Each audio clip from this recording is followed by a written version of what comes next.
Bonjour, je vous retrouve donc dans cette deuxième partie de conférence d'introduction à la pensée design depuis l'École de guerre de Paris et en partenariat avec le Collège des forces canadiennes grâce à la collaboration du professeur Philippe Beaulieu que je remercie. Après une première partie consacrée aux enjeux et aux vertus de la pensée design, je vais explorer avec vous quelques aspects plus pratiques de cette pensée. Pour cela, je vous propose deux axes d'analyse. Le premier, celui du terrain de jeu. Dans quel environnement l'approche design est-elle appropriée? Le deuxième sera celui de ce que j'appelle l'esprit design. Dans quelle disposition faudrait-il conduire une démarche design? Examinons tout d'abord le terrain de jeu. Celui de la pensée design est directement lié à la complexité et à la dynamique de l'environnement considéré.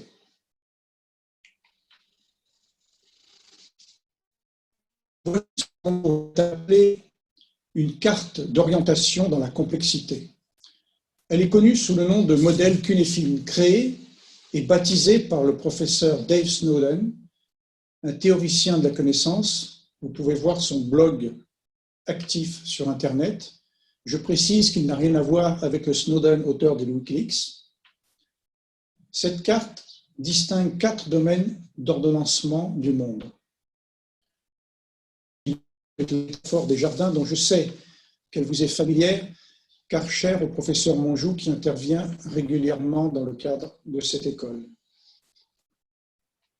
À droite, vous êtes dans l'univers ordonné, où la connaissance du cadre des choses permet d'agir pour résoudre un problème. En bas, toujours à droite, vous êtes dans le monde simple, évident. Les liens de cause à effet sont explicites et stables. La résolution du problème est guidée par le cadre de la procédure. La procédure qui a en fait déjà résolu le problème pour vous par avance. En haut, l'univers est plus compliqué. Les liens de cause à effet sont moins évidents. Ils sont imbriqués dans le temps et dans l'espace, mais ils sont stables. C'est-à-dire que les mêmes causes produiront toujours les mêmes effets. C'est un beau présupposé nécessaire pour la planification. Le cadre des choses est vaste, mais rendu accessible par les efforts et le temps de l'analyse. La résolution est guidée par la doctrine, le plan d'ensemble, complété par l'expertise pour trouver un chemin particulier vers une solution ou un état convenable, sachant qu'il y en a plusieurs. Les actions sont planifiables, les conséquences appréhendées, les risques, le brouillard de l'incertitude est pris en compte avec des mesures palliatives, des plans de réaction, de contournement. C'est un monde qui nous est familier. En tournant à gauche, on bascule dans l'inconnu, le non ordonné. Le monde change radicalement de nature. Il devient complexe. Le cadre des choses est à réinterpréter sans cesse, ce que les anglo-saxons appellent le sense making, ce qui nous impose de créer notre propre image du problème et de la réviser périodiquement. La résolution d'un problème n'a de sens qu'en relatif et en éphémère, et encore, à condition que la rapidité de réinterprétation du milieu soit supérieure à la dynamique propre du système. Les liens de cause à effet ne sont plus stables dans le temps. Ils ne confirment qu'a posteriori, ou pas, notre propre lecture d'une certaine cohérence des choses. Ce domaine implique une stratégie de découverte et d'expérimentation, où le cadre du changement doit lui-même être appris et réappris. C'est le domaine de la pensée design. La puissance de l'analyse y est par nature insuffisante. Et seul l'insight, l'idée lumineuse exploitée, perce fugitivement le brouillard complexe. Les actions ne sont pas planifiables au-delà du brouillard, car ce n'est plus un brouillard d'incertitude, mais un brouillard de sens. Et sur le terrain de jeu, en bas à gauche, il y a aussi le chaos. Qu'il naisse avec un battement d'aile, une allumette ou un virus, lorsque la dynamique du système déborde nos capacités, la stratégie se focalise sur l'action et la réaction pour essayer de confiner, de stabiliser. Vu d'en haut, le chaos est un monstre à éviter ou à circonscrire. Vu de l'intérieur, c'est un destructeur d'univers, physique ou mental, un non-sens intégral, et où il serait vain d'en chercher, il faut juste s'en sortir. Évidemment, le monde réel est une composition permanente de ces 4 domaines, et qui plus est, volatile, ambigu, incertain. Ce schéma n'est donc pas une représentation du monde, c'est une abstraction à considérer pour ses vertus pédagogiques. La première, c'est de rappeler que nos modes de raisonnement sont adaptés à chacun de ces domaines et que notre lucidité est au prix de la conscience que nous avons du domaine dans lequel nous nous trouvons. Ainsi, dans le monde compliqué, notre boucle de raisonnement, c'est d'observer, d'analyser et de décider. Ce cycle interroge l'efficacité de nos actions et de notre plan. Il questionne le rapport coût-efficacité. Dans le monde complexe, notre cycle de raisonnement est de sonder, d'interpréter pour décider. Il intègre la complexité et la décision est d'un autre niveau. Elle interroge la stratégie elle-même, la compréhension du contexte, la faculté d'apprendre et de savoir changer de mode de raisonnement. Elle questionne la perception et l'évolution du rapport entre les enjeux et les risques. L'art du décideur en situation complexe, c'est le discernement. La part des choses entre le manque d'efficacité de la stratégie et son éventuel défaut de pertinence, entre ce qui pourrait être mieux fait et ce qui n'a pas été bien compris. La non-pertinence stratégique caractérise les situations d'enlisement dans l'action ou encore de décrochage ou de déclassement dans les domaines de puissance ou d'influence, politique, économique, militaire, social, diplomatique, j'en passe. La raison d'être de la pensée design, c'est d'aborder la complexité en amont, lorsque le bénéfice du discernement est stratégique, et ce, d'autant plus pour la stratégie politico-militaire, où le coût de la non-pertinence est très élevé.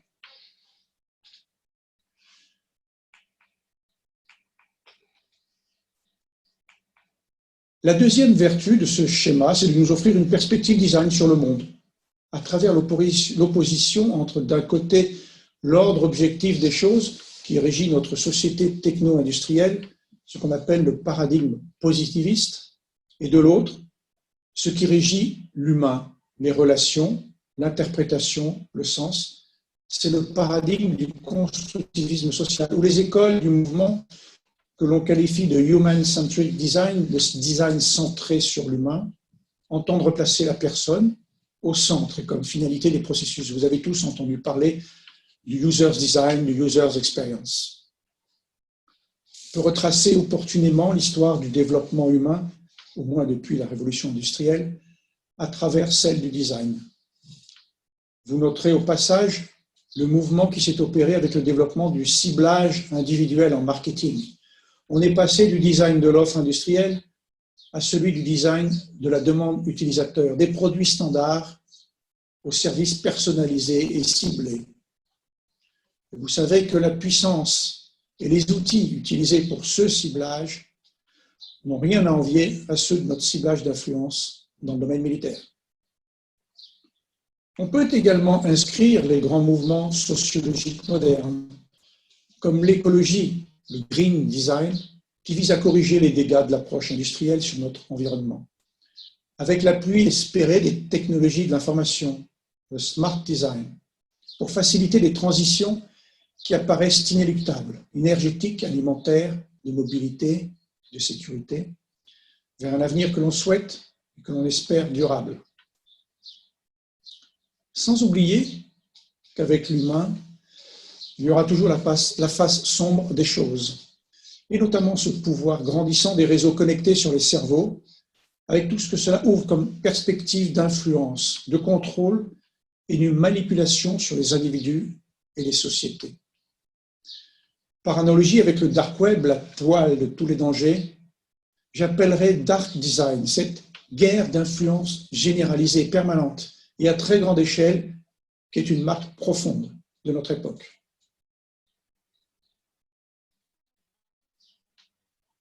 Quant au monde du chaos, il s'est rappelé à notre souvenir sournoisement, dramatiquement même, sous le masque d'un virus couronné, et il nous oblige. Il nous oblige à mobiliser le spectre intégral de nos capacités humaines, que ce soit dans le champ de l'action immédiate, du terrain de la gestion de crise, celui de l'analyse et de la planification, de la décision sous enjeux extrêmes et contradictoires, mais aussi de nos facultés de design, d'expérimentation, d'innovation et de réappréciation permanente du contexte. Dans le chaos, les hommes font face comme ils peuvent. Les responsables décident pour dégager une issue, et ceux qui pensent design explorent les signes et les contours possibles des après, en espérant pouvoir aider les décideurs à se diriger vers le meilleur. Le designer n'est pas un prophète, il ne voit pas l'avenir. Il a juste plus de chances de discerner ce que les autres ne voient pas encore. Il est encore moins un faux prophète. Il ne cherche pas à voir l'après avec les lunettes d'un monde que certains prêchaient avant. Ce monde du chaos, c'est le lot habituel des États faillis ou en conflit, c'est le terrain du militaire. La mission est de s'y confronter physiquement, intellectuellement et humainement. Pour cela, nous combinons la force de la mécanisation avec l'art de l'agilité et du discernement, à tous les niveaux, tactiques, opératifs, stratégiques et dans tous les domaines, physique, intellectuel, éthique.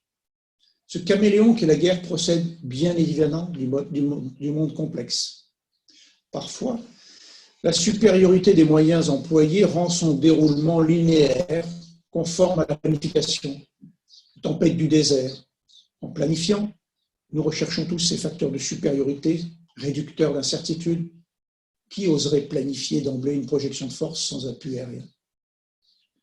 Mais lorsque les enjeux d'influence deviennent prépondérants, lorsque la complexité et la dynamique de l'environnement nous dépassent, il faut sortir du paradigme de la planification conforme.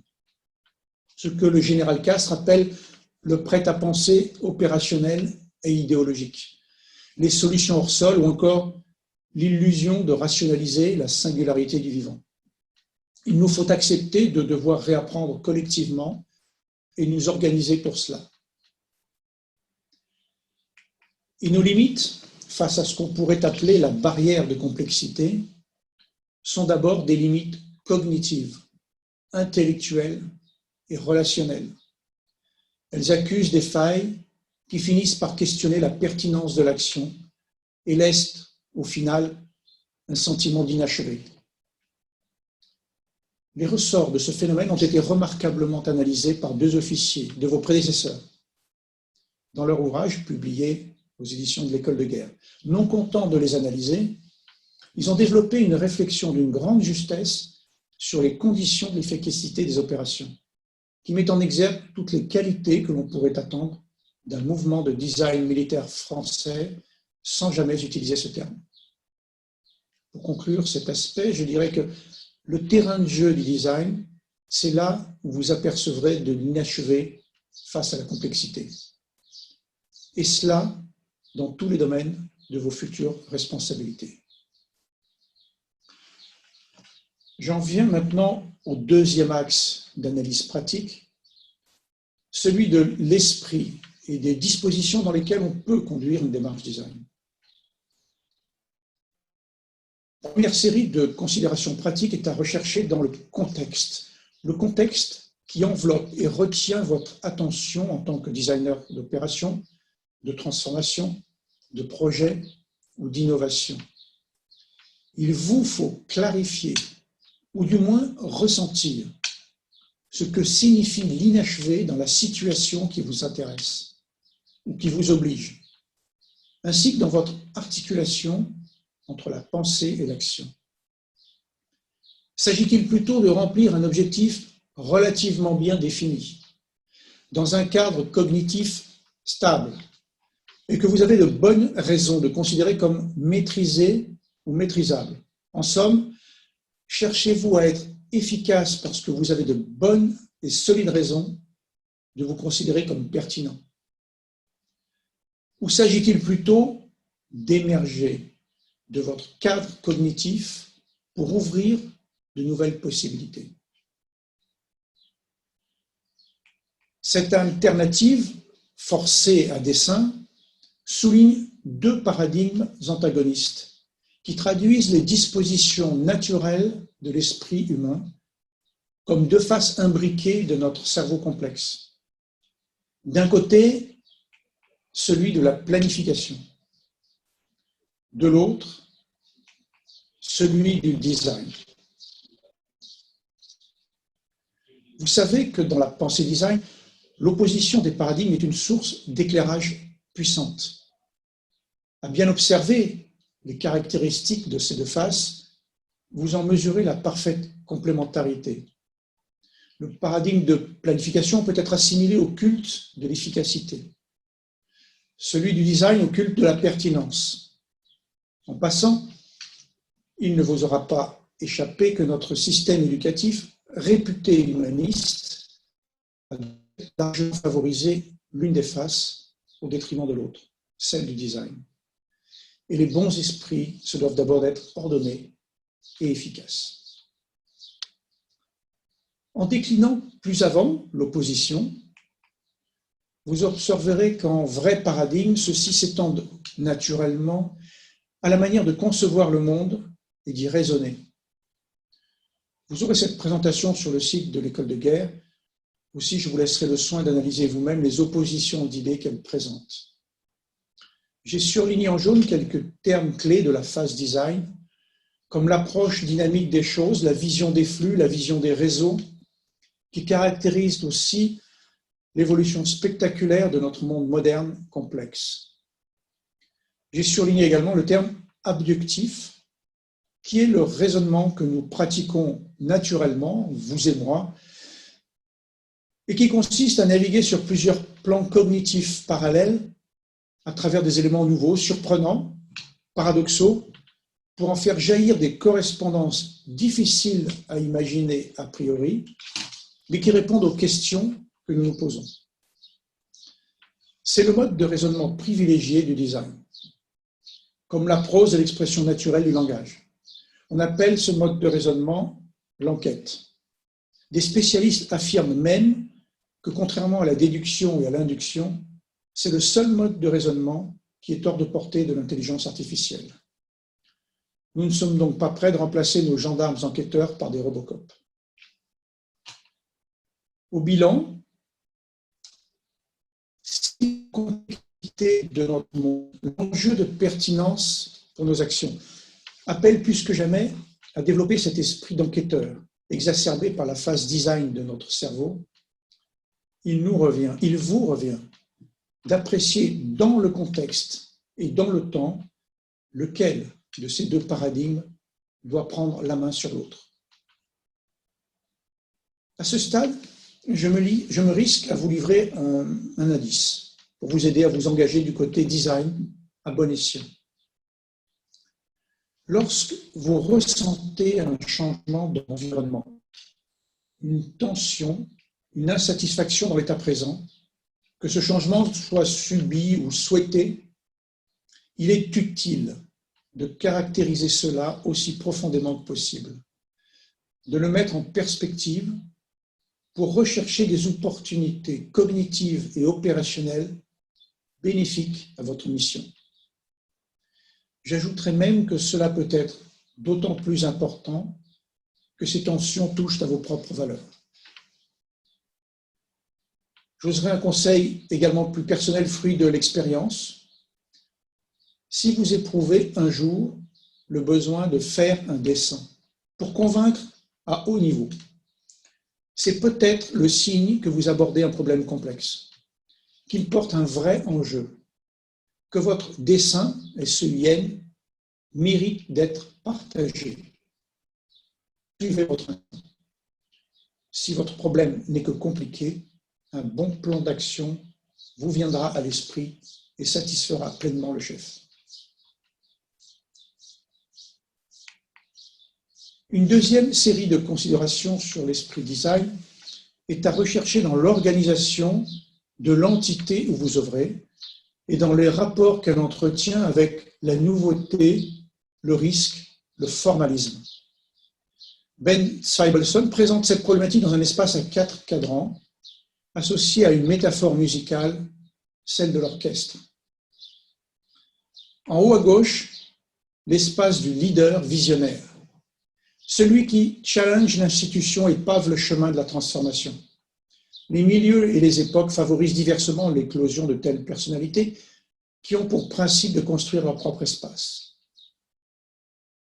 À l'opposé, en bas, à droite, la zone ordonnancée, celle qui constitue en général 99% de l'espace organisationnel d'une entité centrée sur l'efficacité. Il compare cette zone à un orchestre symphonique où chacun joue sa partition réglée. C'est une zone de planification, exécution, qui échange avec le leader des intentions, des directives et des plans. En bas à gauche, une zone rituelle, où l'organisation peut perdre subrepticement la trame rationnelle de ce qu'elle fait, travaille efficacement à maintenir ses rites, ses normes, ses illusions. Elle n'échange pas avec le leader, elle vénère le maître des rites. Et en haut, à droite, l'espace du design, dont la vocation est d'inspirer, de construire des ponts entre la vision et le changement organisationnel. Il contribue à rendre l'organisation auto-apprenante, c'est-à-dire à lui insuffler une éducation et une pratique interne du changement et de l'innovation. Il débat avec le leader sur les idées, les changements, les ruptures. C'est l'image d'un groupe de jazz qui produit de nouvelles lignes mélodiques capables d'inspirer une nouvelle partition. Il serait réducteur de confondre cet espace avec celui des structures d'innovation qui fleurissent depuis quelques années un peu partout au sein des entreprises comme des institutions. Ces dernières visent surtout l'innovation technico-opérationnelle et rarement le design stratégique. Le leader équilibré est à la fois ce visionnaire et ce manager. Ses talents seront d'autant plus féconds qu'il aura su créer un espace au design apte à inspirer l'ordonnancement de l'organisation et à dépoussiérer la zone rituelle.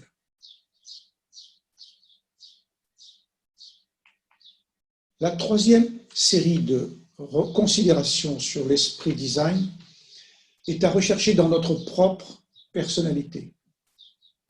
Nous avons chacun nos préférences dans tous les domaines, en particulier pour ce qui concerne l'approche de l'innovation. Vous connaissez les vôtres, vous pouvez les affiner à travers des tests comme ceux proposés dans l'outil Foresight. Il s'appuie sur 4 étapes clés d'un processus design communément utilisé, le CPS, Creative Problem Solving.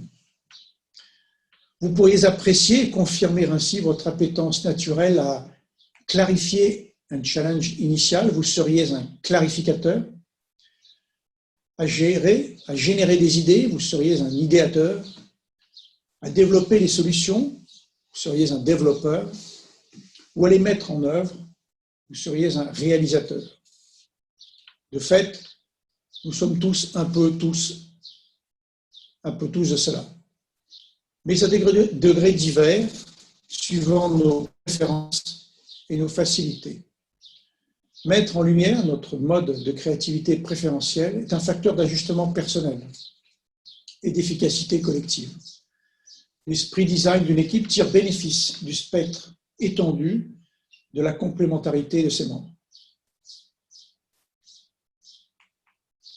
D'ailleurs, pour leur mission de recherche et de placement de dirigeants, certains grands cabinets de chasseurs de tête font de l'attitude par rapport au changement le facteur principal de l'appréciation du style culturel de la personne.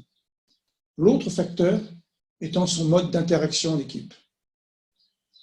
Vous voyez ici le résultat d'une grille utilisée par le cabinet Spencer Stuart que certains d'entre vous, en tout cas certains de vos prédécesseurs, connaissent et ont pu expérimenter en comité. Vous noterez que les 4 styles de la partie supérieure sont à rapprocher naturellement de l'esprit design et que leur synthèse pourrait constituer en quelque sorte un archétype de cet esprit.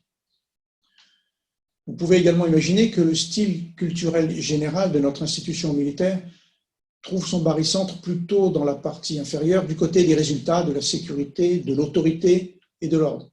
Il pourrait difficilement en être autrement. Eh bien, la métaphore précédente, celle de l'orchestre, nous invite, vous invite, à approfondir l'exploration individuelle et collective de l'espace supérieur, à nourrir et à développer l'esprit et l'espace design indispensable pour donner à notre institution l'agilité et la pertinence que sa mission et que la complexité de notre monde exigent. C'est sur cet appel que je conclus la deuxième partie de cette conférence consacrée aux enjeux et aux considérations pratiques, le terrain de jeu et l'esprit du design. La troisième et dernière partie sera consacrée à une approche très générale des méthodes du design, avec des considérations sur le mouvement militaire du design. Pour des raisons pratiques, elle est enregistrée séparément. Je vous dis donc à très bientôt pour la suite et la fin de ce voyage.